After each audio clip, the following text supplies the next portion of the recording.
Pour ne rien manquer, abonnez-vous maintenant. Comment lutter contre le cyberharcèlement? Est-ce que c'est une utopie de penser qu'on peut mettre un terme au harcèlement sur Internet? C'est un des sujets qu'on va aborder avec notre invité politique, Jean-Noël Barrot. Bonjour à vous. Ministre délégué chargé de la transition numérique et des télécommunications. Le harcèlement sur Internet est une réalité, mais il y a aussi la réalité plus physique du harcèlement tout court, des menaces de mort et parfois des tentatives de meurtre. C'est comme ça qu'on est bien obligé de qualifier ce qui est arrivé à cette mère des Côtes-d'Armor qui a vu ses freins sectionnés, on ne sait pas par qui. Est-ce que ce climat de violence contre les élus vous inquiète ? Je condamne toutes les violences, mais celles qui s'adressent aux élus, aux maires, qui sont les fantassins de la République, qui sont en première ligne pour accompagner nos concitoyens dans tous les tracas du quotidien, dans les moments de joie, mais surtout dans les moments de grande difficulté, c'est une circonstance extrêmement aggravante. Ouais. On l'a vu effectivement dans les Côtes-d'Armor, on l'a vu à Saint-Brévin, tout cela est absolument indigne. Vous parlez aussi du maire de Saint-Brévin, Yannick Morez, qui a démissionné. Il s'exprime aujourd'hui dans les colonnes de nos confrères de Ouest France. J'étais seul, j'étais isolé, livré à moi-même, et peut-être que ma mésaventure est finalement la goutte d'eau qui fera déborder le vase. Mais ça a toujours été interdit de menacer un élu. Pourtant, c'est ce qui se passe. Qu'est-ce qu'on peut faire de plus ? D'abord entendre le sentiment de solitude exprimé par ce maire, hein, qui à mon avis n'est pas une opinion isolée, et l'entendre du point de vue de l'État pour essayer d'apporter des réponses, mais aussi de nos concitoyens pour que on puisse collectivement essayer d'avoir un sursaut et de reconnaître à nos élus et en particulier aux maires le sacrifice qu'ils consentent au service de nos concitoyens. Et d'évidemment, dans nos relations avec nos élus locaux, eh bien de faire preuve du plus grand respect et de la plus grande estime, et de condamner absolument toutes ces formes de violence. Mais ça, c'est la condamnation qui arrive après coup. Vous dites qu'il faut entendre la solitude, mais quand il parle de sa solitude, c'est parce que quand ça lui est arrivé, c'est-à-dire que quand on a tenté d'incendier son domicile, quand il y dormait avec sa famille, on n'a pas forcément entendu de soutien d'Emmanuel Macron ou d'Elisabeth Borne. C'est-à-dire que vous êtes arrivé, le gouvernement est arrivé, mais il était seul pendant des semaines, cet élu, et il a fini par démissionner. Est-ce que le gouvernement a réagi trop tard ? Le président de la République s'est exprimé en soutien de ce maire quand il a démissionné là. Et au travers avant, oui, ça, avant aussi.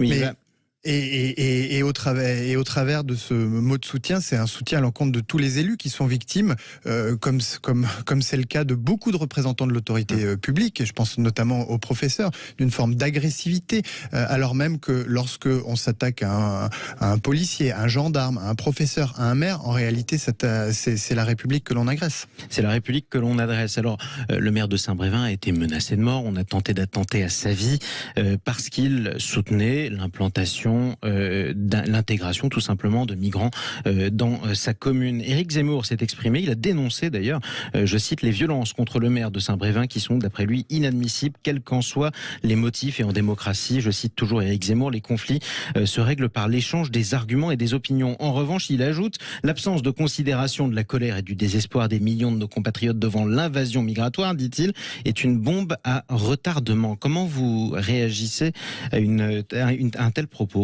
Je pense que c'est dramatique d'entendre un responsable politique, si l'on peut dire, se livrer à ce type d'exercice où l'on met dans la balance une situation qui est celle d'un maire auquel on attente à la vie, et de l'autre une vision politique de ce que devrait ou ne devrait pas être la politique migratoire de la France. Rien n'excuse, rien ne peut excuser ce qui a été fait au maire de Saint-Brévin. Ce qu'il dit aussi, il faut être juste avec notamment Éric Zemmour. Je parle de lui parce qu'un certain nombre de ses militants ou sympathisants faisaient partie des opposants au projet qui était à Saint-Brévin. Quoi qu'il en soit, parlons aussi de ces 5 manifestations d'extrême droite ou d'ultra-droite qui ont été interdites. Je dis 5 manifestations, dedans il y a un colloque, il y a une marche notamment de l'Action française. Est-ce que le gouvernement essaye de se rattraper après les images qui ont beaucoup choqué le week-end dernier d'une marche d'extrême droite rue d'Assas ? Le ministre de l'Intérieur a réagi tout de suite en condamnant la tenue de cette manifestation, les images qui avaient eu lieu, mais il a aussitôt demandé au préfet de Paris d'interdire désormais systématiquement ce type de manifestations qui ont beaucoup choqué, je crois, nos concitoyens et singulièrement les Parisiens. Alors, on parle d'interdiction notamment pour troubles à l'ordre public. Est-ce que ce sont les images qu'on ne veut plus voir, puisqu'après tout, il n'y avait pas eu de bagarre en marge de cette manifestation d'ultra-droite il y a une semaine? Oui, mais des symboles nazis, ça fait partie des troubles à l'ordre public, et Les donc croix ça mérite le même type d'interdiction que ce que l'on peut imposer à d'autres formes de troubles à l'ordre public. Il y avait en tout cas des croix celtiques, effectivement, dans cette manifestation la semaine dernière. Parlons de votre mission à vous, puisque je le rappelle, vous êtes Jean-Noël Barrot, ministre délégué chargé de la transition numérique et des télécommunications. Vous avez présenté un projet de loi cette semaine. Comment sécuriser et réguler l'espace numérique? Beaucoup de chantiers dedans. D'abord, l'instauration d'un filtre anti-arnaque. Concrètement, sur Internet, à chaque fois qu'on ira sur un site frauduleux, on aura un message d'alerte. Comment ça va marcher? On a tous reçu les SMS du compte personnel de formation, du compte Amélie, parfois des impôts, parfois une amende, et on a tous hésité à cliquer. En réalité, on est nombreux à avoir cliqué, puisque 18 millions de Français ont été victimes de cyberattaques l'année dernière. Face à ça, le président de la République s'était engagé à créer un filtre anti-arnaque. Ça sera un rempart contre ces campagnes de faux SMS et de mails frauduleux. Ça veut dire qu'on ne va plus les recevoir? Non, ça veut dire que lorsqu'on cliquera sur le lien, on sera redirigé vers une page d'avertissement plutôt que de poursuivre vers ces sites malveillants qui, comme vous le savez, n'ont comme vocation unique que de piller nos données personnelles, nos coordonnées bancaires, voire parfois de nous soutirer de l'argent. Et ça arrive assez souvent également. On parle aussi d'une peine complémentaire, d'un bannissement des réseaux sociaux pour une personne qui se livrerait à du cyberharcèlement. Ça, c'est ce que vous proposez notamment dans ce projet de loi, une peine complémentaire d'un bannissement des réseaux sociaux. Sauf qu'aujourd'hui, quand on se livre à du cyberharcèlement, on risque déjà jusqu'à 2 ans de prison et 30 000 euros d'amende. À partir du moment où les 2 ans de prison, les 30 000 euros d'amende ne me font pas peur, pourquoi 6 mois de privation de Facebook me ferait davantage peur? Le cyberharcèlement, on n'en compte plus les victimes. C'est une violence qui touche de très nombreux de nos concitoyens, notamment les femmes qui ont 27 fois plus de chances ou si l'on peut dire de malchance que les hommes d'en être victimes. Et puis c'est une violence qui se déplace d'un réseau social à l'autre et qui parfois va jusqu'au monde physique, puisqu'on voit des agressions dans le monde physique commencer dans l'espace numérique. Face à ça, il faut mettre fin à l'impunité et aussi au sentiment d'impunité d'un certain nombre de ces internautes, une minorité qui se comportent comme des chefs de meute et qui embrasent les réseaux sociaux. Il y a un certain nombre de mesures en place qui commencent par la sensibilisation.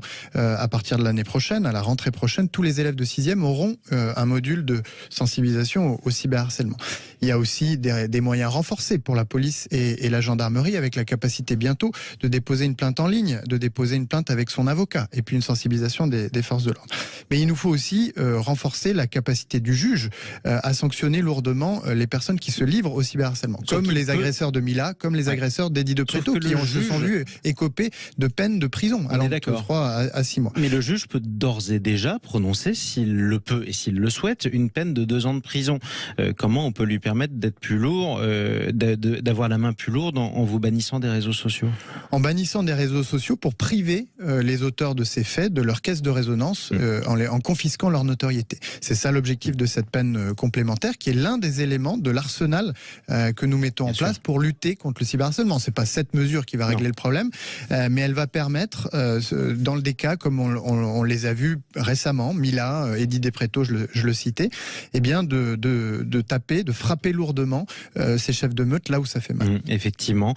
Autre mesure, l'Arcom pourra ordonner le blocage de sites pornographiques qui ne contrôlent pas leur âge. C'est un de vos combats avec le gouvernement depuis des mois et des mois. Empêcher l'accès des mineurs à la pornographie sur Internet, ça va devenir un fléau de santé publique demain. Concrètement, comment ça va se passer? Vous avez raison de dire que c'est un fléau de santé publique. 2 millions d'enfants exposés chaque mois à des contenus pornographiques en ligne. Tout cela parce que les sites qui diffusent ces images pornographiques ne vérifient pas l'âge de leurs utilisateurs alors qu'ils y sont tenus par la loi. Il y a aujourd'hui une procédure judiciaire qui est en cours avec 5 sites qui sont concernés. Le verdict sera rendu en juillet. Pour l'avenir, je propose que nous puissions aller plus vite et effectivement donner le pouvoir à l'Arcom, qui est l'autorité de contrôle de l'audiovisuel et de l'Internet, un pouvoir de bloquer et même de déréférencer sur les moteurs de recherche en quelques semaines les sites qui ne vérifieront pas l'âge de leurs utilisateurs. Autres sites qui seront visés par l'Arcom, ce sont ceux qui diffusent sur leur site internet des chaînes de propagande étrangère. Quelles sont ces chaînes ? Les chaînes qui sont frappées par des sanctions internationales. C'est le cas de RT France, c'est le cas de Sputnik, que l'Union fermée d'ores et déjà. Que l'Union européenne a interdite de diffusion. Elles ont cessé de diffuser, mais parfois, par l'intermédiaire de sites internet, souvent localisés à l'étranger, elles ont continué d'émettre vers la France. Ça nous est arrivé cet automne, et à ce moment-là, il a fallu qu'on trouve les moyens de faire interrompre cette diffusion. Je souhaite qu'on ait désormais une démarche claire, et c'est la raison pour laquelle l'Arcom, cette autorité de contrôle, le régulateur, pourra désormais mettre en demeure, voire le cas échéant bloquer la diffusion par des sites des contenus de ces médias frappés par les sanctions internationales. Merci Jean-Noël Barrot d'être intervenu sur Sud Radio de bon matin, un samedi matin. Je rappelle que vous êtes ministre délégué chargé de la transition numérique et des télécommunications.